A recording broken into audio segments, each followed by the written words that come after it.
Mesdames et messieurs, bonsoir. Bienvenue dans votre rétro hebdo de la semaine. L'actualité qui a dominé la République démocratique du Congo, l'actualité qui a été diffusée ici dans votre chaîne préférée, Canal King Télévision, la télé-vérité riche en événements, la semaine qui vient de se couler. Et bien pour ce soir, j'ai comme invité M. Prince Kinana Siwabanza. Il est président du mouvement des nationalistes divergents. Avec M. Prince Kinana, nous allons essayer de commenter l'actualité. M. Prince, bonsoir. Comment vous allez? Bonsoir, merci beaucoup. Nous nous portons très bien. Nous disons aussi bonsoir à tous les Congolais qui vont nous suivre à travers cette télé-vérité Canal King Télévision, mais aussi au chef de l'État, lui qui se bat pour un Congo retrouvé et émergent. Nous saluons aussi toute la diaspora congolaise qui nous suit à travers les réseaux sociaux, la chaîne YouTube de Canal King Télévision. La semaine a été marquée déjà le lundi par la clôture des États généraux au niveau du ministère de la Justice. Qu'est-ce qui s'est passé? Je vais les suivre. Pendant 10 jours, tous les acteurs qui interviennent dans le secteur de la justice ont posé les diagnostics de la justice congolaise reconnue malade par eux-mêmes et la population. La thérapie des chocs voulue par le chef de l'État, magistrat suprême, a donné 359 recommandations issues des États généraux du centre financier. La majorité a recommandé la révision des articles 149 et 152 de la Constitution pour transformer le Conseil supérieur de la magistrature en Conseil supérieur de la justice. En outre, elle intégrerait des acteurs supplémentaires issus du système judiciaire et de la société civile afin de rendre l'organe plus inclusif et représentatif. Tout est bien qui finit bien. Le ministre de la Justice, Constant Moutamba, est heureux de voir aboutir ces travaux qui se sont déroulés en 2 phases. Excellence, Monsieur le Président de la République, il faut une thérapie du choc. Il faut regarder le mal avec sincérité et lui administrer la thérapie qu'il faut. Nous proposons des mesures et des décisions fortes et drastiques. Que la révocation pure et simple des magistrats, greffiers, les secrétaires de parquet véreux qui ont excellé dans des mauvaises pratiques judiciaires qui ont nivelé vers le bas notre République. La radiation pure et simple des avocats, des huissiers véreux qui participent également à la déstructuration de notre système judiciaire. Le président de la République est resté formel. La justice congolaise doit guérir de ses maux. Le magistrat suprême a salué la qualité des travaux et surtout les sens des responsabilités des participants. En tant que garant du bon fonctionnement des institutions et magistrat suprême, j'affirme mon engagement personnel à accompagner la mise en œuvre idoine des recommandations issues des États généraux de la justice. Dans cette perspective, le gouvernement recevra des directives claires pour déployer les ressources matérielles et financières indispensables au succès des réformes préconisées. La justice est le socle de la stabilité de notre nation, le ciment de la paix sociale et le garant de notre unité nationale. Ce jour sera marqué dans l'histoire comme celui où, unis, nous avons pris l'engagement solennel de restaurer la justice en République démocratique du Congo. Après les États généraux de 2015 et ceux de 2024, la population attend un véritable changement dans le chef des acteurs de la justice. Voilà, la semaine a été aussi marquée par le séjour du chef de l'État au niveau de Lubumbashi. Il a eu un discours, il a échangé avec plusieurs personnalités dans ce coin de la République démocratique du Congo. Suivez. Permettez-moi de dénoncer la manipulation et le danger de certains discours qui sont même prononcés par des personnes qui normalement devraient être au milieu du village. je suis très inquiet quand j'entends des ministres de Dieu sortir des énormités pour dire que les Congolaises et les Congolais n'ont pas le droit de réfléchir sur le bien fondé de leur constitution.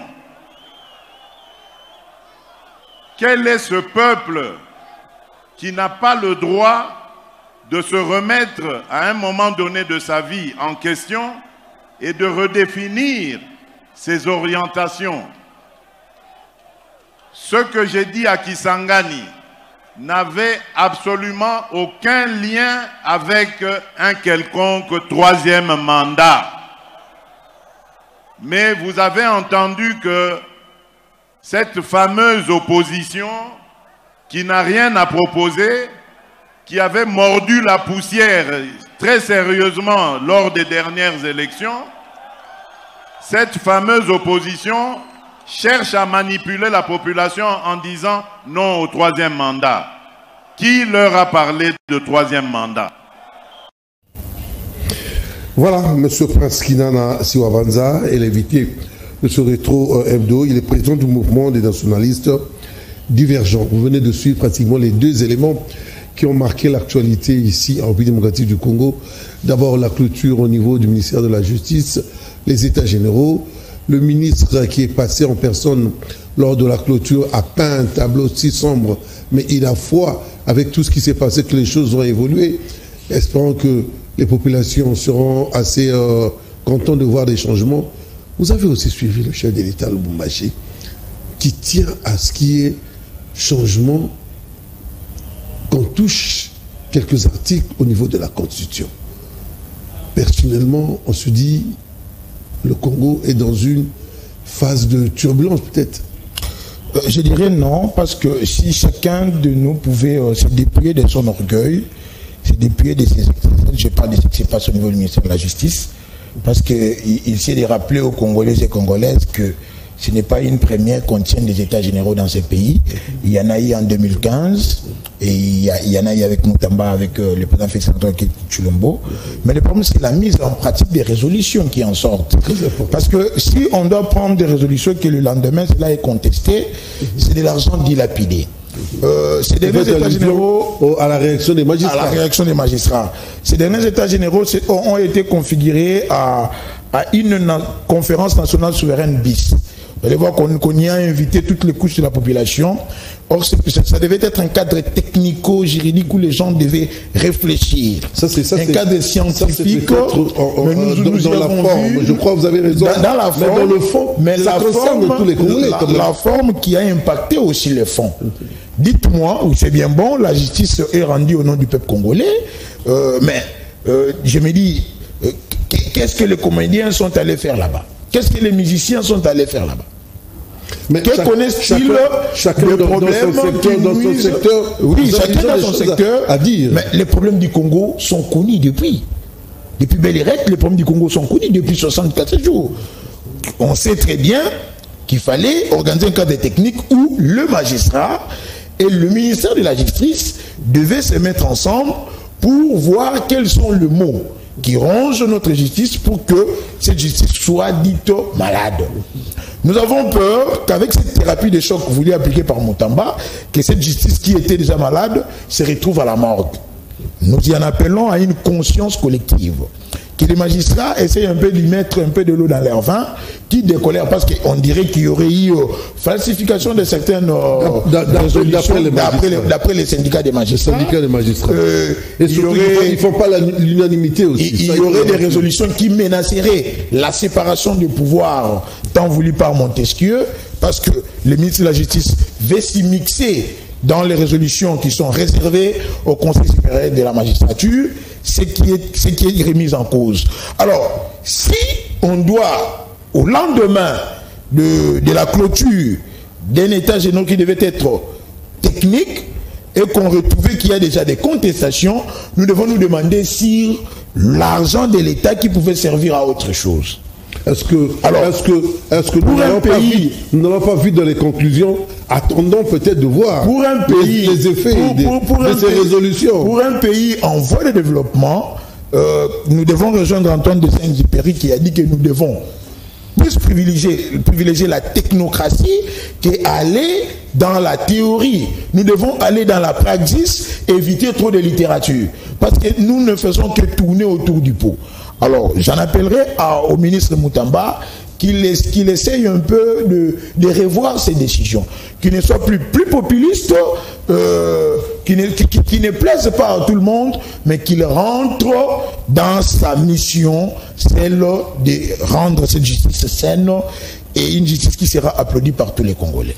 Mais déjà, dès son arrivée, il avait dit, M. Moutamba, le ministre, avait dit qu'il y aura des traitements chocs, et je crois qu'il a commencé. Est-ce que au vu de tout ce qui se passe au niveau de la justice ici en RDC, n'était-il pas temps qu'il y ait quelqu'un qui puisse un peu rêver les esprits pour essayer de mettre de l'ordre? C'est vrai qu'il y a encore à boire et à manger dans ces Mais vous savez, des fois, il y a des choses qui s'y font, mais lorsque vous venez semer les désordres, là où il y a tout un corps qui s'était déjà organisé, on aurait des théâtralisations dans des faits, et le peuple pourrait quand même se détourner de cette mission salvatrice qui lui a été confiée par les chefs de l'État. Donc vous vous rappellerez de ce qui s'est passé à la prison centrale de Makala, où on a connu des morts, soi-disant qu'il y aurait eu des prisonniers qui se sont évadés.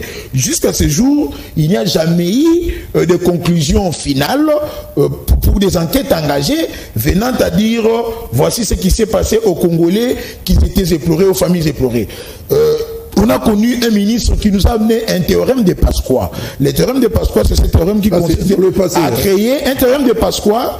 C'est un fait qui consiste à créer un problème dans un problème pour détourner l'attention de la population. Ça, c'est dans le passé. Le lendemain de son retour à Kinshasa, le ministre nous avait promis de terminer ou de vider cette question de mort ou de meurtre qu'on a connu au niveau de la prison centrale de Makala à travers des enquêtes qui devaient mener après 2 semaines. Mais nous nous sommes réveillés un jour, on voit un ministre qui s'est dit être évacué à l'étranger du pays, à l'extérieur du pays, pour s'y faire soigner à cause d'un empoisonnement. Cela a remis en cause et cela a failli entacher à la réputation, à l'honneur de ceux qui doivent rendre le droit, nous rendre l'équité au sein de la société.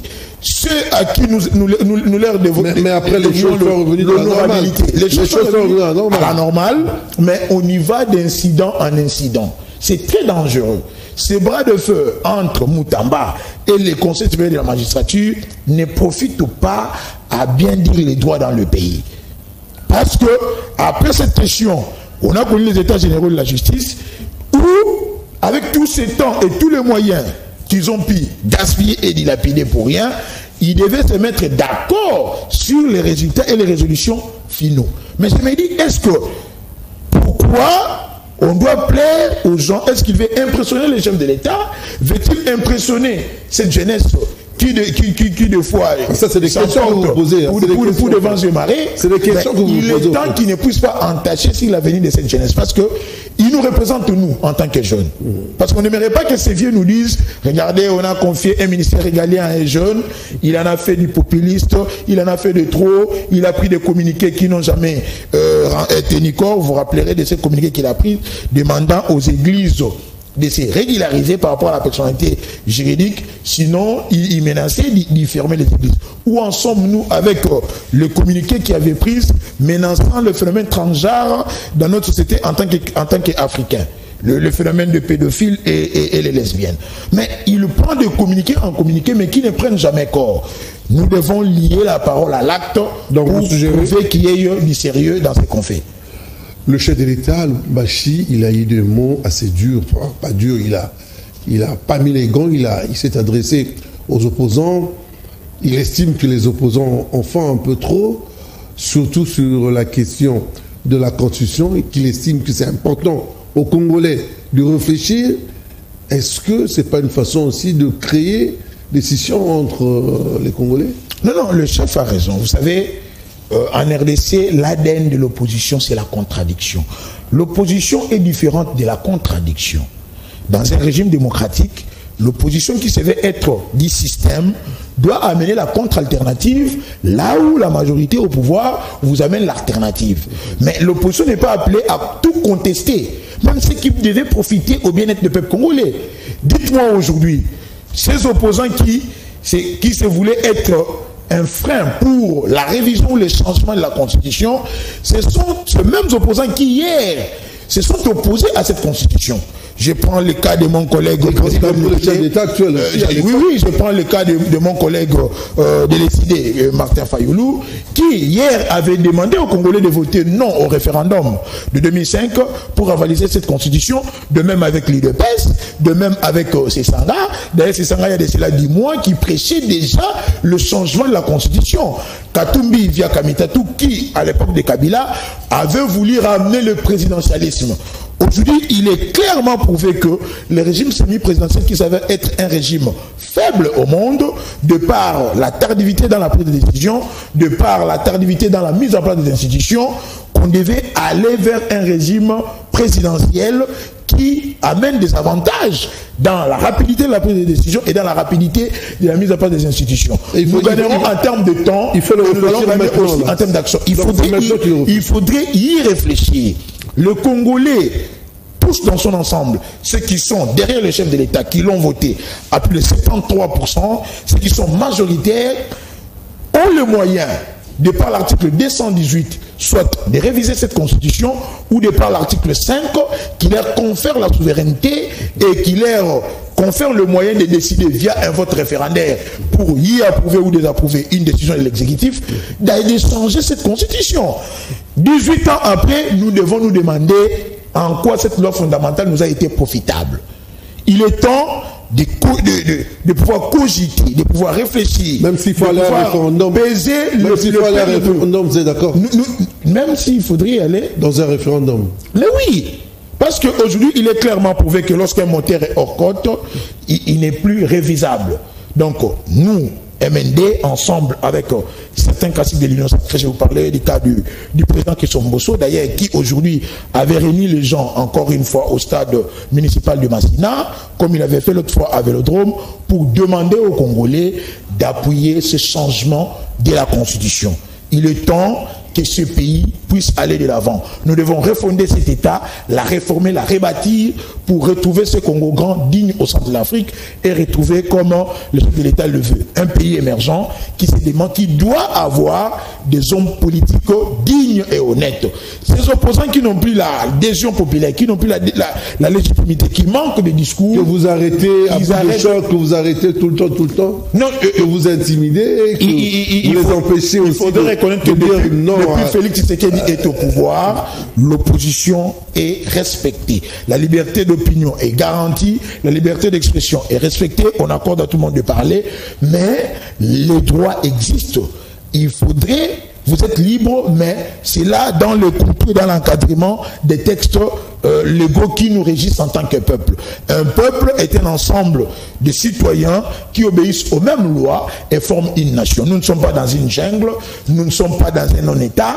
Et on demanderait aux opposants de proposer, au lieu de menacer et d'inciter les gens à la révolte, de tenir des propos tribalo-ethniques, ce qui va menacer l'unité nationale. L'État étant le léviathan qui a les leviers de pouvoir redresser les choses, va devoir les encadrer pour le bien-être de tous.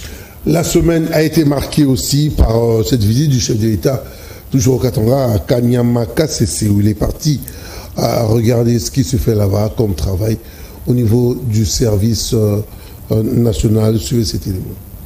Artisan de ce vaste projet visant la sécurité alimentaire de la population congolaise, le chef de l'État Félix Antoine Tshisekedi Tshilombo est arrivé ce lundi 18 novembre à Kanyama Kasese pour une visite au travail et d'inspection du programme. À l'aérodrome de Kasese, le chef de l'État a été accueilli au pied de l'avion par le commandant du service national, le général Kassongo Kabouit, et quelques notables et autorités du Haut-Lomami, en l'occurrence le gouverneur Banza Mouloumé. Le chef de l'État a aussi salué sur place les vice-premiers ministres et ministres qui ont effectué les déplacements de Kanyama Kasese. De l'aérodrome, le cortège présidentiel s'est dirigé vers le centre d'encadrement et d'instruction baptisé Félix-Antoine Tshisekedi Tshilombo. C'est dans ces centres que les jeunes appelés Kuluna sont accueillis pour leur instruction et leur apprentissage de métier. Après le passage des troupes en revue, le chef de l'État, commandant suprême des forces armées de la RDC, de la police nationale et du service national s'est installé dans la tribune d'honneur. Aux nouveaux jeunes hébergés au centre, 4000 au total, le président de la République a exprimé tous ses encouragements à persévérer dans la nouvelle voie d'apprentissage de l'amour du prochain et l'amour de la patrie. L'État congolais ne vous oubliera jamais, leur a rassuré les commandants suprêmes des forces armées de la RDC, de la police nationale et du service national. Passage Nabino na centre Oyo, et Kolakisabino Namu, Bolingo, Yamboka Congo, et Kolakisabino, Libeko, Ya Ekolo Nabiso. Dans son mot de bienvenue, le général Kassongo a vivement salué la visite du président de la République qui, selon lui, marque un tournant dans le développement du service national et des objectifs lui assignés. Grâce à la vision et au leadership du chef de l'État, des jeunes dangereux, marginalisés par la population, sont aujourd'hui des patriotes et des travailleurs au terme de leur encadrement. Voilà, la semaine a été marquée aussi par la réaction d'un enseignant sur ce problème qui gangrène la société congolaise, ce problème de Kuluna qui jusqu'à présent a du mal à disparaître. Suivez d'abord la réaction de cet enseignant.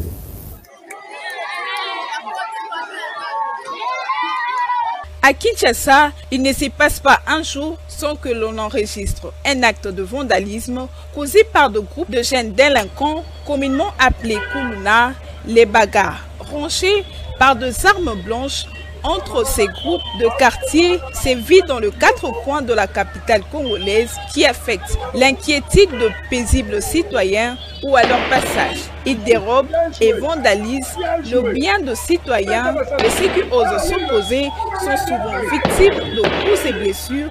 Certaines victimes ont même perdu leur vie à la suite des actes de vandalisme commis par les bandits urbains communément appelés Kuluna. Des gens qui sont sortis, des jeunes qui sont des communes, comme on dit, qui sont des criminels, des adversaires, lorsqu'ils sont revenus dans leur parcelle familiale, ils ont continué à faire tant de choses qui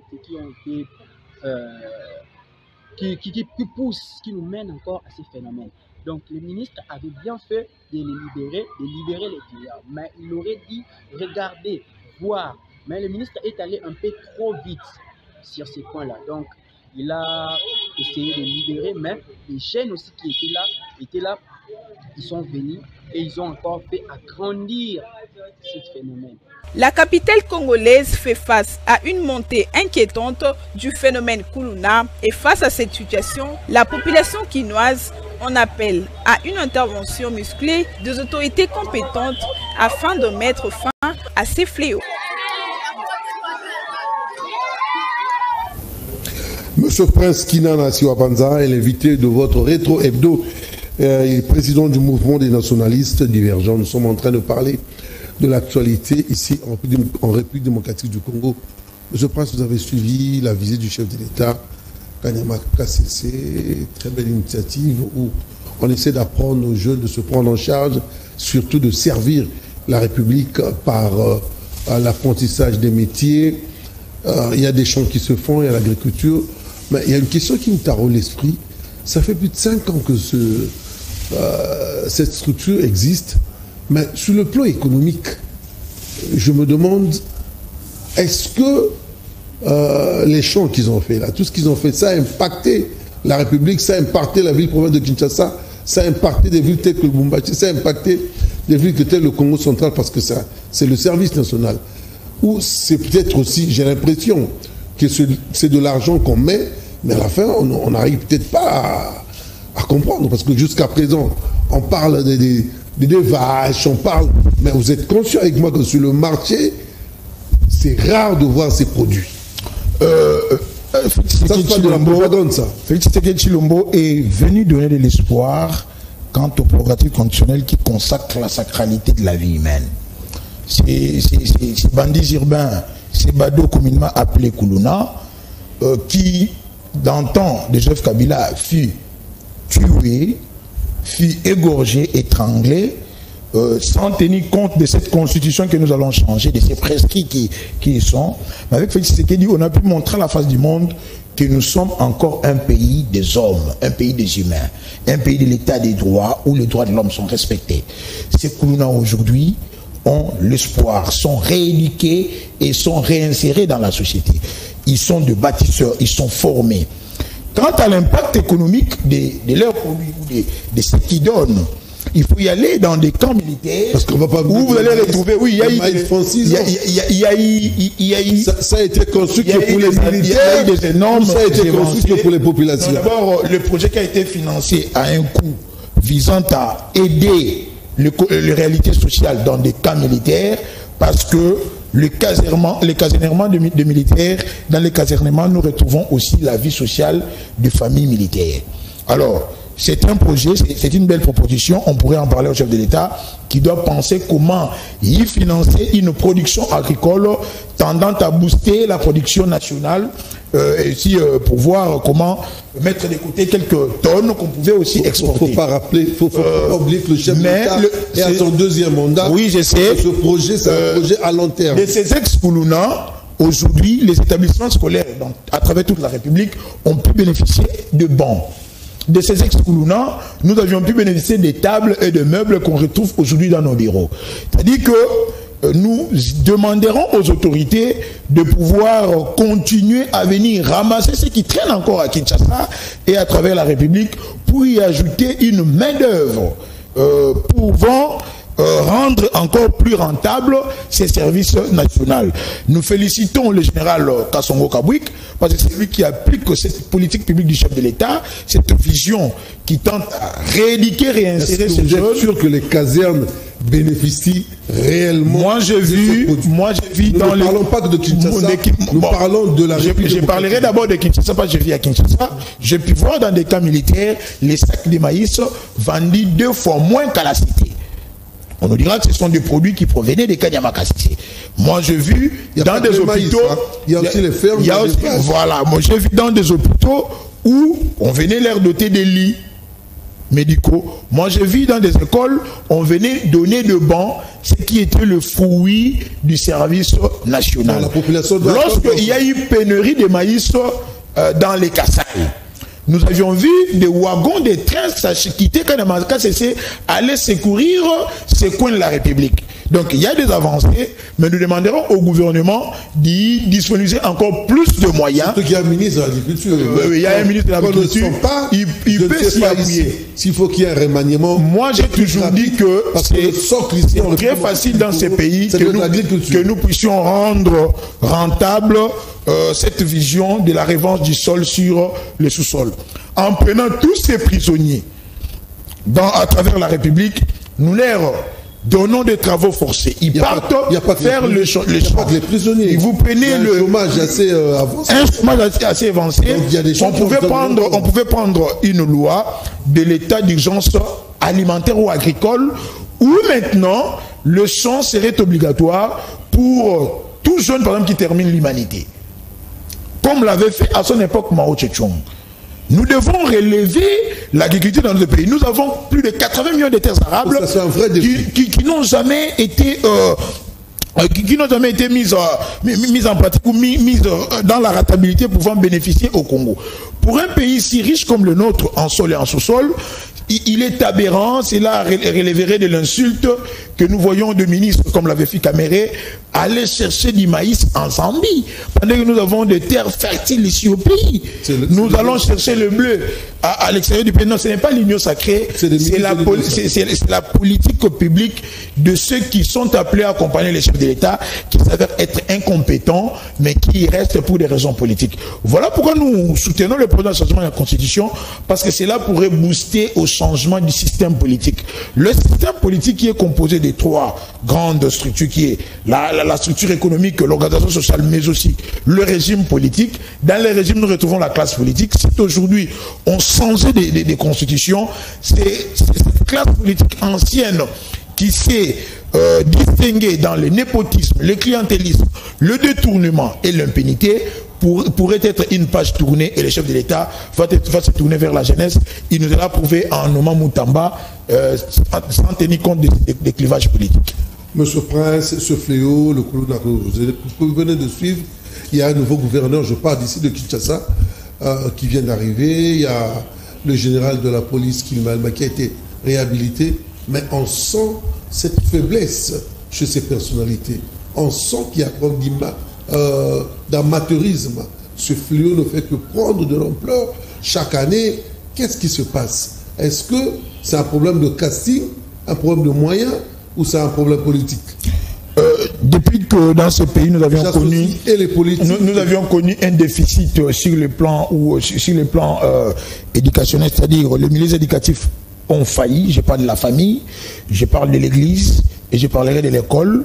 Les enfants se sont retrouvés à la rue, surtout avec les conditions sociales que nous avions traversées pendant 18 ans. Nous avions connu le phénomène dit enfant de la rue, nous avons connu le phénomène Chegué. Aujourd'hui, nous connaissons le phénomène Koulouna, où des hommes s'adonnent à des pratiques animales, à des pratiques barbares, tendant à tenir des machettes pour aller tuer les autres. Il existe une police, il existe une armée dans cet État, une police qui doit s'avérer être professionnelle, qui a pour une première mission régalienne de l'État de garantir la sécurité publique. Mais cela nous amènerait à demander, quant à la politique publique mise en place, par l'autorité urbaine, nous parlons du gouverneur, qui, jusqu'aujourd'hui, nous, MND, nous ne sommes jamais convaincus par rapport au programme gouvernemental mené par M. Daniel Bumba, d'ailleurs, qui n'est pas apte physiquement. Nous avons un gouverneur qui ne manque pas de moyens.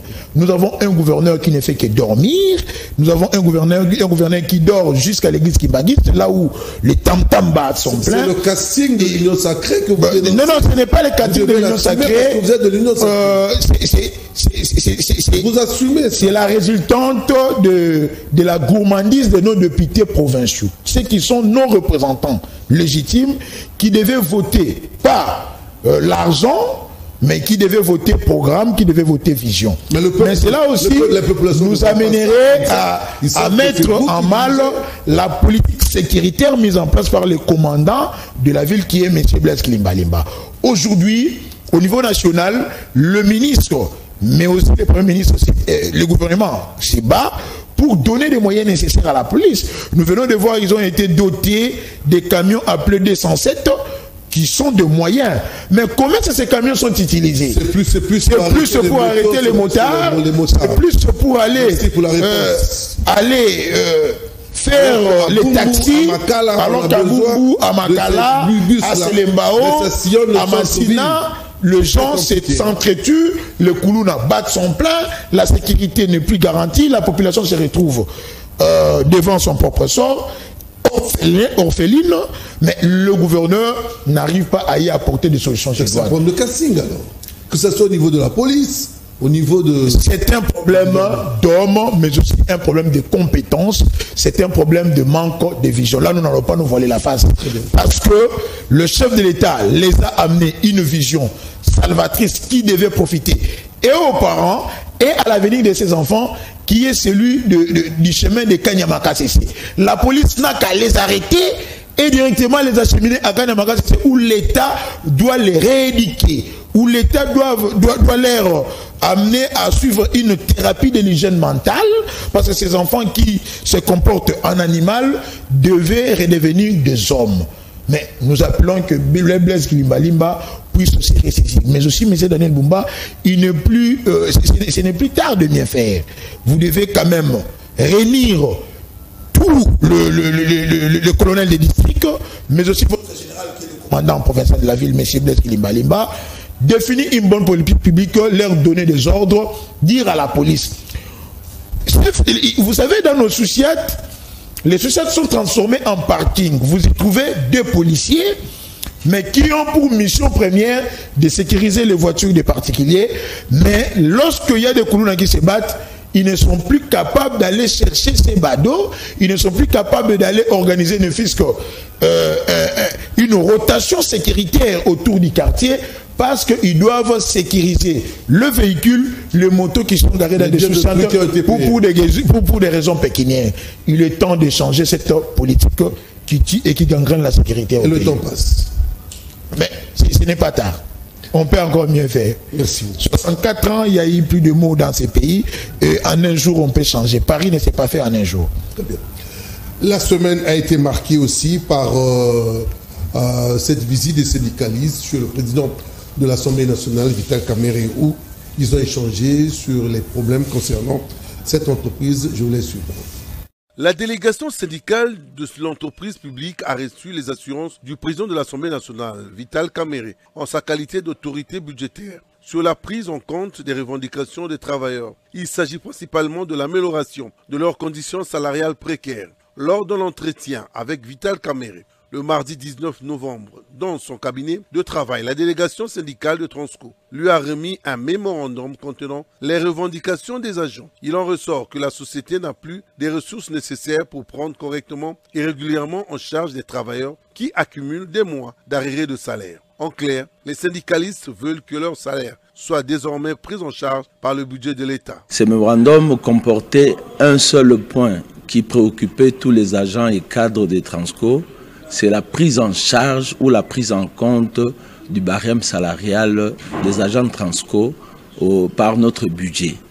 Après les échanges, nous avons été satisfaits de la réponse qui nous a été donnée et le président, l'honorable Vital Kamerhe, a dit qu'il va s'investir personnellement pour que ces barèmes salariales soient pris en charge par le budget. En croire ce dernier, Transco a été créé par décret du Premier ministre qui disposait que l'État congolais doit verser régulièrement des subventions pour le bon fonctionnement de cet établissement public. Mais depuis 8 ans, poursuit-il, le gouvernement ne respecte plus ses engagements. Il faut noter que le barème salarial attendu par les travailleurs de Transco est le fruit du travail d'une commission mise en place par le ministère des Transports. Mais d'après le banc syndical, le dossier a connu un blocage au niveau du ministère du Budget. D'où le recours à l'implication du président de l'Assemblée nationale. Le président de la Chambre basse du Parlement, Vital Kamerhe, a donc rassuré ses interlocuteurs que des instructions claires devaient être données à la Commission économique et financière ECOFIN de l'Assemblée nationale pour la prise en compte du barème salarial des agents de Transco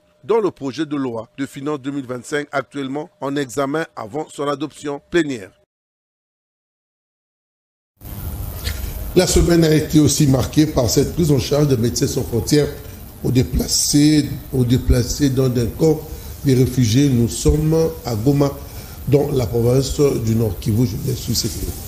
Autour de Goma, les camps de déplacés du Nord Kivu, les habitants font face à la pénurie d'eau potable et à la précarité de conditions d'hygiène et de salubrité. Pour résorber cette crise catastrophique et prévenir les épidémies des maladies potentiellement mortelles dans les camps des déplacés des guerres, Médecins sans frontières, MSF, exhorte les organisations humanitaires qui disposent d'une expertise en eau, assainissement et hygiène à prendre de mesures urgentes et durables capables de sauver les vies en danger. Les équipes de MSF continuent de constater les effets dévastateurs des conditions de vie précaires auxquelles sont confrontées les familles des déplacés. Les conflits en cours dans la province du Nord Kivu entre différents belligérants ont entraîné les déplacements de 645 000 personnes, statistiques de septembre 2024 fournies par l'ONG Médecins sans frontières.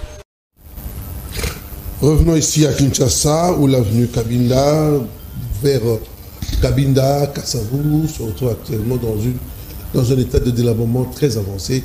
Plusieurs Kinois se plaignent déjà, voilà déjà des mois, même des années, que les choses ne changent pas de ce côté, surtout en ce qui concerne les artères. Suivez.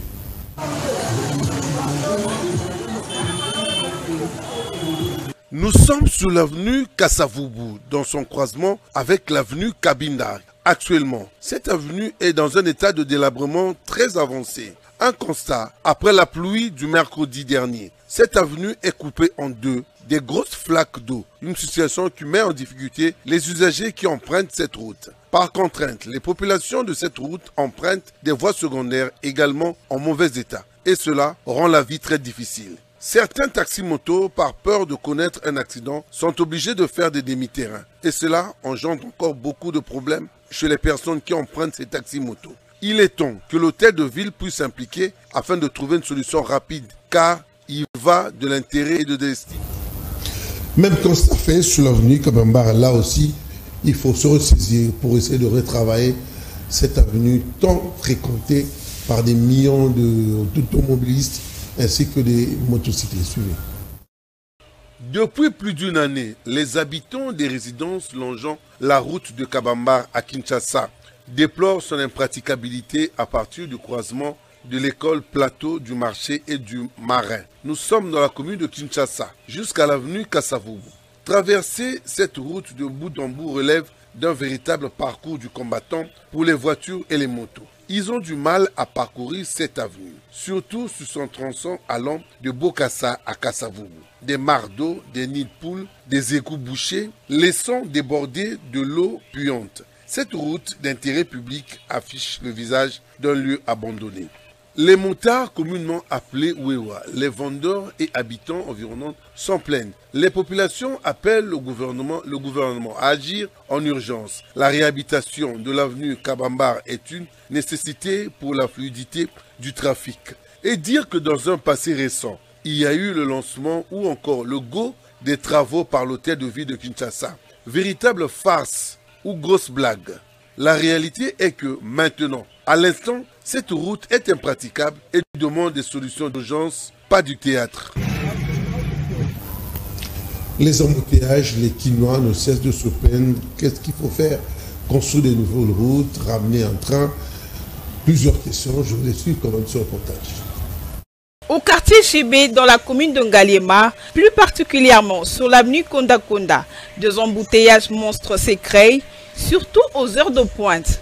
Selon les témoignages des habitants, le stationnement de camions poids lourds de la société Mino Congo, avec comme corollaire les rétrécissements de la chaussée, constitue la cause de ces embouteillages monstres qui empêchent la fluidité de la circulation.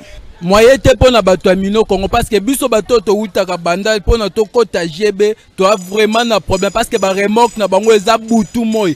Les camions poids lourds appartenant à la société Mino Congo rendent difficile la circulation au quartier GB et nous empêchent à atteindre la commune de Bandalungwa car les embouteillages se créent ici. Que le VPM de transport Jean-Pierre Bemba Gombo nous vienne en aide. C'est-à-dire que difficulté bato Mino Congo ba sa biso tozo kokate. Ye moko penza ministre Bemba to barabai moto akita sur le terrain. Bato le kana pasi ba remorque oyo koya ata ba 200 remorques. Nous circulons difficilement au quartier GB à cause de camions poids lourds de la société Mino Congo qui stationnent le long de la chaussée et nous sollicitons l'implication des autorités sectorielles.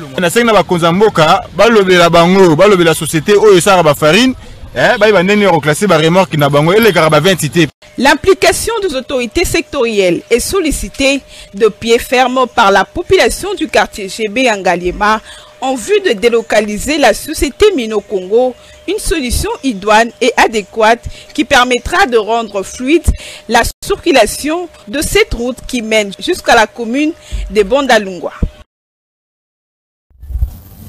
Voilà, Monsieur Prince, vous avez suivi l'actualité. Nous allons d'abord au niveau de l'Assemblée nationale où le président de cette Assemblée reçoit beaucoup de doléances de plusieurs structures, des entreprises de l'État, des structures privées, pour essayer de booster, de voir dans quelle mesure on peut harmoniser et trouver des angles afin d'apporter des solutions. Maintenant, comme l'impression que politiquement, il y a beaucoup d'audience aussi, il faut le dire, chez le président de l'Assemblée nationale. Marketing, politique, trouver des solutions, nous ne savons pas. Vous avez suivi l'impasse dans plusieurs avenues de la ville provinciale de Kinshasa. Une vie qui se meurt. Il faut qu'on se le dise. Vous êtes de l'Union sacrée, le temps passe. C'est l'image aussi de votre gouvernance qui en pâtit. Qu'est-ce que vous en dites? Par rapport à l'Assemblée nationale, je dirais que ta mère est dans sa démarche populiste de pouvoir retrouver une crédibilité au sein de l'opinion, embrasse tout. Comme on le dit en français, qui trop embrasse mal les trains. il est en train de sauter sur tous les occasions qui se présentent pour se refaire une santé politique. Cette question des 100 jours qui taraude toujours l'esprit des Congolais lui hante jusqu'à ce jour. Son fiasco à la tête du ministère de l'économie, son fiasco au ministère de l'économie, lui qui est docteur en économie, qui est venu nous démontrer une carte hydrographique disant aux Congolais qu'on pouvait planter des maïs partout, mais qui ne l'a jamais fait, lui taraude, lui hante aussi, et c'est comme ça qu'il veut se refaire une santé politique à l'Assemblée nationale. C'est bien bon, il est les représentants de la représentation nationale. Mais ce syndicat appartient à une société qui appartient à un ministère de tutelle, qui devait aller voir le ministre pour des solutions purement techniques tendant à engager l'Assemblée nationale. Mais lorsque lui parle avec ses syndicalistes et qu'il vient à la plénière pour y faire de populisme et dire le chauffeur à Transco est payé à 2500 francs le jour. Il n'y a pas que les chauffeurs de Transco, il y a plusieurs entreprises. Mais lui dit qu'à Transco, les gens sont payés à 2500. Il y va à donner déjà des conclusions après une visite sans pour autant inviter ne fût-ce que le ministre du tutelle, voire même le directeur général de cette société. C'est vraiment du gâchis. Il est en train de désacraliser cette assemblée. Ne vous étonnez pas que demain ou après-demain qu'on ait une crise institutionnelle entre l'Assemblée nationale et la première ministre et le gouvernement. Il en fait de trop. Trop de communication tue la communication, lui pense poser des actions pouvant lui faire encore réaimer au sein de l'opinion nationale, mais lui demandons qu'il soit pragmatique, qu'il fasse des actions qui doivent impacter les vies des Congolais. Il a réussi Matata, il a réussi ici, il est presque partout. Dernièrement, il venait de recevoir les handicapés pour parler de ce qui se passe au niveau de ces ministères délégués aux affaires sociales chargés des personnes vivant avec handicap. Donc, il est en train de tout embourber pendant qu'il y a des questions majeures au pays où on devrait avoir Caméré pour pouvoir s'y prononcer, mais il n'est pas là. Lui, il est dans ce qui pourrait intéresser les TikTok et les réseaux sociaux. Bon, nous avions compris que c'était une démarche populiste. Malheureusement pour nous, ces gâchis sont le passage à l'Assemblée nationale. Kinshasa se meurt, nous avons vu plusieurs amis. Il n'y a pas de Kabamba, vous connaissez très bien Kassavubu, Angalé Mayano. Il y a eu des projets depuis Kinshasa et Kinshasa. Tshisekedi dit que cette province a bénéficié de plusieurs projets comparables à d'autres provinces du pays. Mais ce ne sont pas. Ici à Kinshasa, nous avions eu des programmes du gouvernement central comme Kinshasa Zéro Trou, Kinshasa Elenda, Chile Gelou. C'était des slogans. Ce n'était pas des slogans. C'est là où nous attendons. Il y en a encore beaucoup. C'est là où nous pourrions voir. C'est là où peut-être que le peuple attendrait voir Caméré réinviter le ministre, réinviter le directeur général des entreprises qui ont pu, les directeurs généraux s'il vous plaît, des entreprises qui ont pu exécuter ces projets pour pouvoir évaluer, ne fût-ce qu'en aval, ce qui a pu être fait par rapport au montant décaissé. Aujourd'hui, nous avons dans ce pays un fonds national d'entretien routier.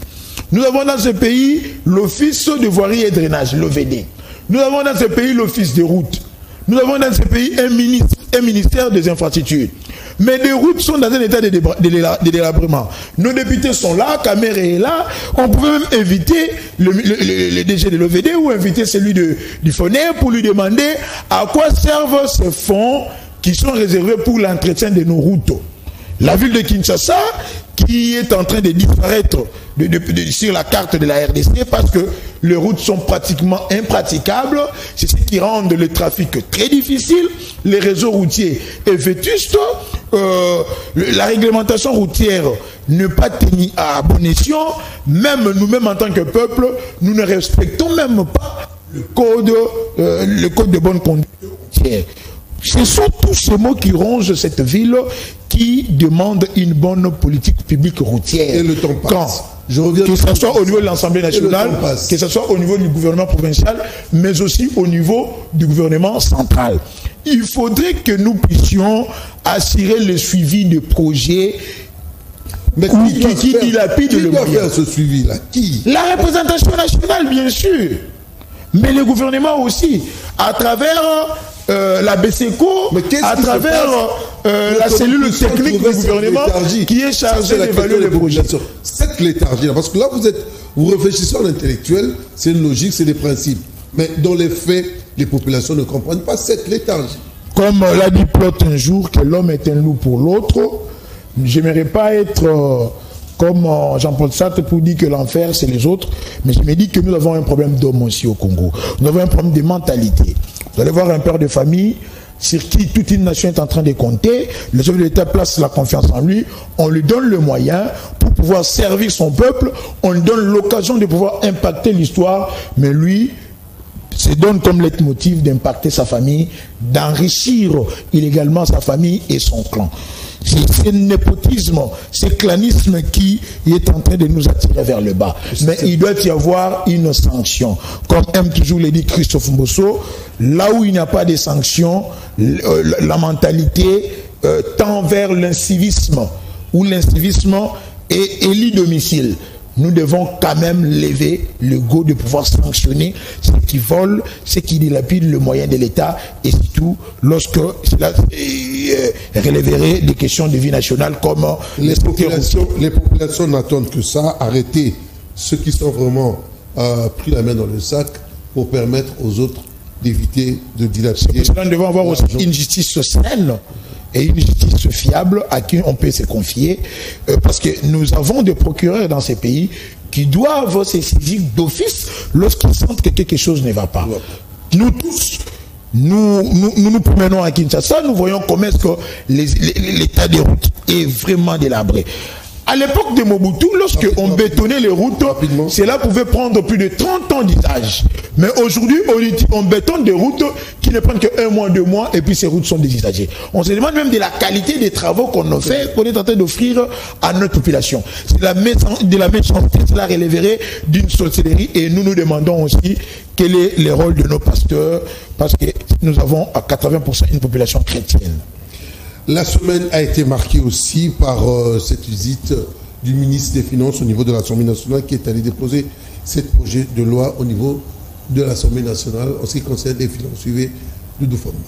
Dans le but d'assurer une mobilisation accrue de recettes, ces instruments multilatéraux visent notamment à lutter contre l'évasion fiscale et à la sous-capitalisation des entreprises qui œuvrent dans les mines et les télécoms. Devant les élus du peuple, l'Argentin national Doudou Famba Likundeli Botaï a également présenté 5 autres projets de loi qui concernent des accords de financement afin d'implémenter des projets de développement dans les secteurs de l'agriculture, des infrastructures et de la santé. Cet projet de loi de ratification dont des instruments multilatéraux en matière d'optimisation de la fiscalité pour lutter contre l'évasion fiscale, mais également la sous-capitalisation de nos entreprises qui œuvrent dans les secteurs des mines, mais également dans les secteurs des télécommunications. Vous allez constater que plusieurs multinationales utilisent des systèmes sophistiqués de la fiscalité pour échapper à la base d'imposition et réduire l'assiette. Et le gouvernement a pris l'initiative de ratifier des instruments multilatéraux. Il était question de les présenter devant l'Assemblée nationale pour ratification afin que ces projets puissent entrer en vigueur et permettre à notre administration fiscale de mobiliser autant de ressources pour financer les programmes d'action du gouvernement. À la suite de la présentation de ces différents projets de loi, la plénière a décidé d'envoyer ces tests aux commissions relations extérieures et ECOFIN pour examen approfondi. Le député provincial Diabanza, mon aîné, de passage ici à Kanakin, il est aussi cadre au sein de l'UDPS, a donné son avis concernant le changement de la Constitution suivie. Un débat franc et républicain sur la Constitution. Nous de l'UDPS, nous le soutenons. Pourquoi? L'honorable député provincial Diabanza explique. Notre Constitution a beaucoup de zones d'ombre. Et les gens doivent comprendre les contextes dans lesquels la Constitution a été appelée à l'existence. Après l'accord global et inclusif, qui était une partie de la Constitution des transitions, la Constitution des transitions, et après, il y a eu la Constitution de la Troisième République. Mais avant cette Constitution, nous étions dans un contexte de conflit. Et de ces conflits, il fallait en premier lieu rassurer les forces en présence. Il y a des articles qui portent l'esprit de l'accord global inclusif qui se retrouve dans cette constitution.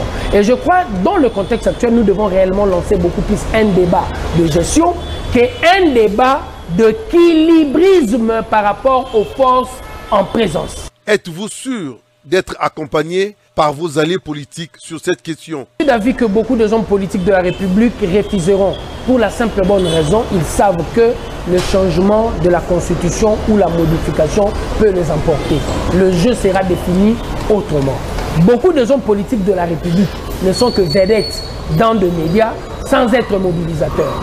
Beaucoup d'entre eux sont mobilisateurs dans des coins.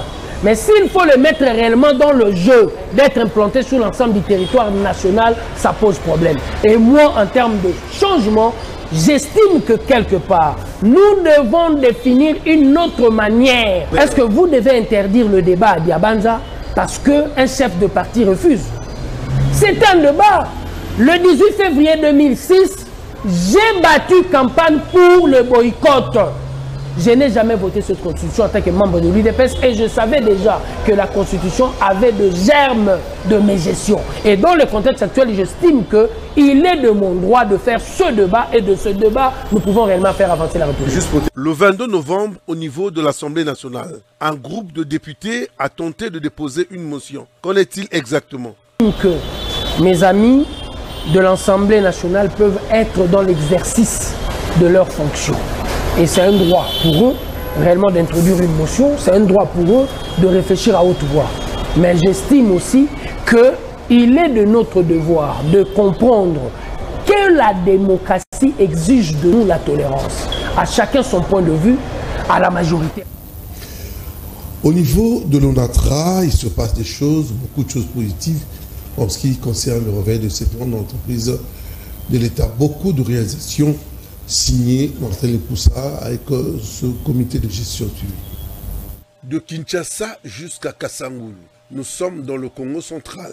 Les rails sont déjà faits prêts pour accueillir les locomotives et tous les wagons. Les toutes nouvelles locomotives sont déjà à Kinshasa. Effort fourni par le comité de gestion de l'ONATRA, coordonné et géré par Martin Lepoussa. Au niveau de Matadi, le port est en train d'être requinqué et modernisé. Toujours sous Martin Lepoussa. Au chantier naval, 4 bateaux sont en construction et très bientôt, ils prendront le large. Il y a aussi l'achat d'une tête de train, toujours à son actif. Nous sommes au Beach Ngobila, dans la ville-province de Kinshasa. Plusieurs efforts ont été fournis pour la construction d'un quai flottant que vous voyez sur ces images, capable d'accueillir plusieurs canons. Les wagons modernes pour permettre aux Kinois de bien voyager, que ce soit ceux de Kinshasa comme ceux des provinces, avec possibilité de suivre la télé ou encore des matchs tout en se déplaçant. Tels sont parmi tant d'autres de réalisations créées par Martin Lepoussa, qui impose sa patte de modernisation dans cette entreprise de l'État selon la volonté du chef de l'État, Félix Antoine Tshisekedi, pour le bien-être des populations et pour tous ceux qui ont l'habitude d'emprunter le fleuve Congo. Les nouvelles vedettes ont été mises à leur disposition, fruit de la bonne gestion de cette entreprise qui permet aux voyageurs des deux rives, à savoir Kinshasa et Brazzaville, de voyager dans des conditions très agréables, comme le montre cette vedette baptisée Etienne Tshisekedi, dans de très bonnes conditions. L'ONATRA compte déjà en 2025 doubler plusieurs réalisations, que ce soit sur le plan des rails, des ports. La volonté de booster de plus belle cette entreprise permettra à Martin Lepoussa d'imposer un niveau de vie très élevé et très moderne dans cette entreprise de l'État. Ben voilà, M. Prince Kinana, au-delà des difficultés, on sent que ça bouge quand même dans quelques entreprises. Avant de clôturer, nous venons de suivre Diabanza qui insiste, il est membre de l'UDPS, député provincial, sur la Constitution. Il estime que le débat, c'est permanent, on doit parler sur la Constitution. Vous avez évoqué un problème de passeurs ici. Il y a le passeur Dalo qui a aussi rebondi, mais peut-être dans l'autre sens. Il est plus passé du côté des populations pour dire qu'il y a beaucoup de choses qui se font, mais les gens ne sont pas arrêtés et qu'on doit mettre de l'ordre. Vous avez tout ce débat, vous avez au niveau de l'Assemblée nationale où il y a eu quelques frustrations entre le président de l'Assemblée nationale et quelques députés de l'UDPS concernant une motion, entre guillemets, qui jusqu'à présent n'est pas encore très claire. Il y a encore du flou dans beaucoup de choses. Je tiens d'abord à féliciter ce qui se passe ou ce qui s'est fait à l'ONATRA, parce que depuis l'avenue de M. Martin Lokossa, il s'est rappelé qu'avant lui, à l'ONATRA, on connaissait des chansons comme 46 mois d'un paiement, vu des agences et cadres de l'ONATRA confectionner des cercueils pour les membres du conseil d'administration. Mais c'était récurrent, c'était devenu une monnaie courante. Mais il s'est de rappeler que depuis qu'il est à la tête de cette grande entreprise, il est en train de mener à main de maître la politique dans ce secteur en allant d'actif en actif. Nous lui demandons quand même de continuer. C'est ça que nous attendons des gestionnaires des entreprises et services publics de l'État. Mais par rapport à la question de la Constitution, nous ne cesserons jamais de le dire que la souveraineté nationale appartient au peuple, comme cela est exprimé au principe de l'article 5 de la Constitution, que tout pouvoir émanait de lui. L'exécutif, donc les chefs de l'État, Félix Antoine Tshilombo, lui qui est le garant du bon fonctionnement des institutions, lui qui est les représentants, lui qui est les abats, lui qui est les thermomètres de l'État, peut quand même jauger le fonctionnement de l'État et voir qu'est-ce qui marche et qu'est-ce qui est en train de freiner les choses. Et lorsqu'il veut inviter un débat au sein de l'opinion nationale, nous demandons à voir ces projets que lui, en tant que fils IDPS, n'a jamais coopté en 2005, connaissant l'ingérence étrangère constatée lors l'après-demain de l'accord global inclusif et des accords de Santiti, mais aussi encadré par le comité international d'appui à la transition SIAT, qui a été présidé par Louis Michel, qui a été le parrain de l'ancien régime de M. Kabila. Donc tout cela amènerait les Congolais à pouvoir penser quant au mode de régime que nous utilisons, quant à la facilité que nous avions dans la mise en place des institutions, quant à la force des institutions, quant au bien fondé de cette constitution, pendant que nous sommes un pays en conflit. Là où Sarkozy s'est invité dans les débats, parlant du Kivu, mais aussi de minerais qui surplombent ses frontières, avec un voisin belliqueux, un voisin sanguinaire, un voisin qui a toujours eu de pensées tourdi et oubi, qui a toujours pensé déporter ce peuple pour venir occuper les montagnes du Kivu, celui qui nous a toujours infiltrés à travers des guerres, via les brassages et mixages, et heureusement que nous avons eu dans ces pays un Christophe Bosonko d'Apanga, qui nous a amené une résolution interdisant tout brassage et mixage au sein de l'armée. Nous devons revoir cette constitution. Nous le devons à notre pays. Nous le devons à notre État. Le peuple est prêt à comprendre. Le peuple est prêt à comprendre qu'une constitution qui encouragerait ou installerait un lit de la balkanisation comme cela est prévu dans l'article 4 qui parle de démembrement, dans l'article 51 qui parle de minorité dans un pays à plus de 450 ethnies, dans l'article 204 où on donne l'intention de céder à nos terres, ce peuple est prêt de revoir ou de remettre en cause cette constitution. Le pasteur Dallot s'est vraiment qualifié dans plus du populisme, mais il s'est écarté de la voie du christianisme. Mais quand il dit qu'il y a des... Nous avions pu remarquer en son sein... Il dit qu'il y a des petits vols, enfin, il y a des gens qui volent au grand marché, qui sont vraiment arrêtés manu militari, et qu'il y a des personnalités politiques, vous l'avez dénoncé, qui pillent la République, mais qui circulent, qui sont en costume, qui siègent dans les institutions.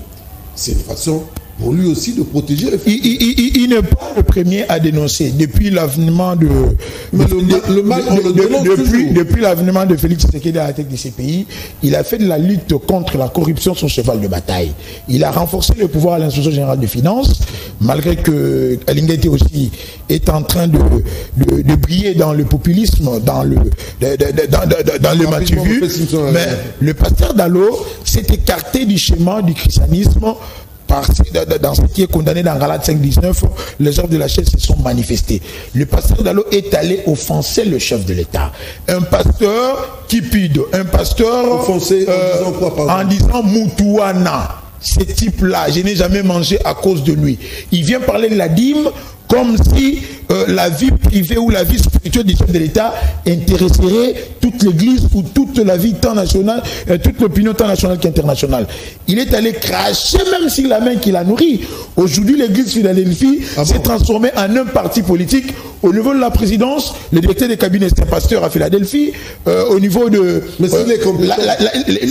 la directrice des cabinets de la première dame et la femme au pasteur Roland Dalo. Si elle est compétente, par exemple, non, elle a le profil approprié. Non, il y a de l'éthique et de la déontologie, et il y a ce qui doit être dit et qui ne doit pas être dit par un homme de Dieu. Bon, c'est la même bouche que sortent les bénédictions, c'est la même bouche que sortent les malédictions. Nous avons à nous demander quant à leur chrétienté. Donc, nous demanderons au pasteur Dalo qu'il est temps de se repentir et de pouvoir retrouver la foi en Christ, parce que nous trouvons que Christ n'a pas été en lui, mais c'est l'esprit de Jézaboul, de Belzéboul qui habite en lui. Mais politiquement, nous aurions appris que Roland Dalo Okitundu est neveu à Léonard Séo Kitundu.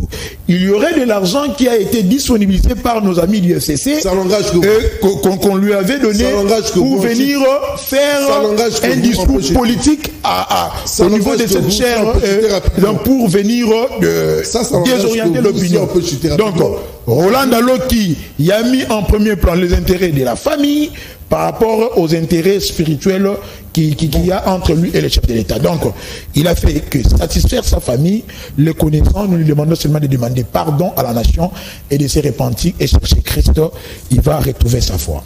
Merci beaucoup, M. Prince Kinana Siwamaza. Je rappelle que vous êtes le président du mouvement des nationalistes divergents. Vous étiez l'invité de ce rétro hebdo. C'est un plaisir pour moi de nous avoir sur ce plateau. Merci beaucoup, ça ne sera pas la dernière fois. Plusieurs dossiers. C'était pas facile, mais c'est la République démocratique du Congo. Nous avons besoin des solutions pour permettre à la République d'aller de l'avant. Nous ne baisserons pas les bras parce que la République finit toujours par gagner. Merci à toi, Soulé Mboyo, qui était au four et au moulin. Merci à toi, Stella Moïle et à Ambongo pour l'assistance. Allez, merci à tous les internautes. La rediffusion, c'est à minuit. Et puis demain, lundi à 7h, toujours sur la même chaîne, Kanaki, la télé-vérité.